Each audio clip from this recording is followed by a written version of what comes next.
madaxdu ay aqbalaan inay arkaan naftirkeeda hawl sahlan maahan oo shaqooyin badan baa u yaalay marka taas keentay in la soo yaray marka waad mahadsantihiin message-kiinana runtii aad buu u dhacay horta dastuurkeena qodobkooda 10aad si cad u qeexayaayo awood uu ragga gaar u siiyay ma jirto ragga iyo dumarkaba awooddu waa u siman yihiin iyagoona midab iyo qabiil iyo waa tiro badan yahay xaleemana si fiican u akhriso way ogtahay marka wax gaar oo ragga la siiyay ma jiro mushkiladda hadday dhaqanka ka jirto ragga halka jooga ma aha ragga waxaa sameeyey marka waa wax guud oo u baahan in laga wada shaqeeyo marka waan qabaa in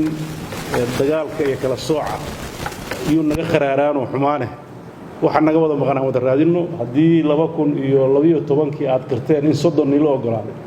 maantana 24 aad maraysaan de waa wax weyn short dheer baa gaarteen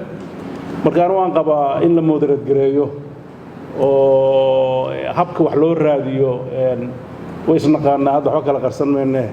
intii mashaariicda iyo projectiyada hay'adaha laga saaro deena wax qabataan dalka damba ugu jirta dad badan oo soo shaqeeya halka fadhiyo oo runtii maaragtay sahare iyo muddo aan yareynay shaqeynaysay oo dalka waa dadku waa shaqaanay xaleemo iyo waa dadku waa la soo shaqeeyay marna Soomaali gabdhaha xaqraad kuma haysan inta aan anaga ognahay marka waan rajaynayaa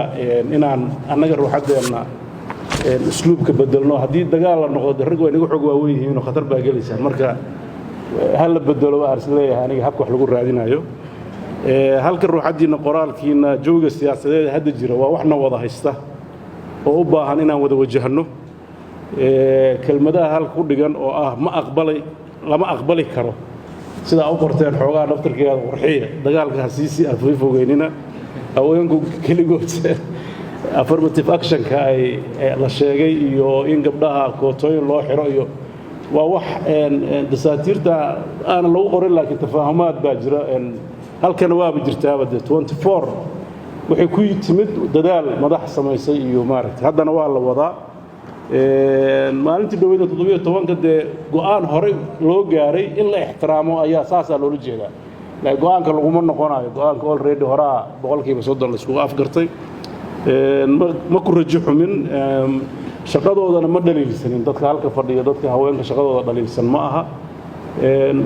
وضياش مركي قعدت وجود جيران دقن كأننا قف دقن كيس عاي سجاس عينها ومضوا دقنا كل الدول اللي عيبنا معها والضمضوا هو حضارة بدن أيا فرصة الضمر خيرته هو حضارة هو حاجر الضمر خيه جامعا وكلجرك معها نعيب دمر قار لو قبو marka aan waxaan rajaynayaa in culture society-gu adduunku wax la yiraahdo dhaqamadu ma kala fiicnee waa kala duwan yihiin marka qof walba wixii Ilaahay iyo deegaankiisa ka dhashay inuu ku qanco waa muhiim noloshuna waxay ku jirtaa horumarka joogtada in wax laga bedelo wixii dhaqankii aan fiicnayn waa dadaal noo wada yaalo aan rabo idinkana inaan ka shaqeysaan sida hadda sheegteen kullay magaalo walba ay ka jiraan Puntland gabdhaha iskuulada dhigtay environment-ga aad u sareeya almost haduu ka badnay oo ku dhow yahay kala bar jaamacadaha dadka ugu badan iyaga waaye iskuulaadka secondary gabadhu wixii ugu sareeyay gabdhay noqdeen business-ki traditional-ka ahaa oo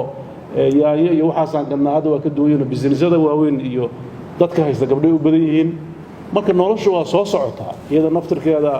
mujtamac korayaan nahay oo dhaqanka magaalo ku cusub yahay dhaqanka midii dumarka Soomaaliyeed kuma xaqirneen iyaga guriga maamul iyaga reerka hogaamiye iyaga talada gaara iyaga wax walba gacanta ku haya midan hooyadu ay promote gareynayso aad sheegaysaan xumaan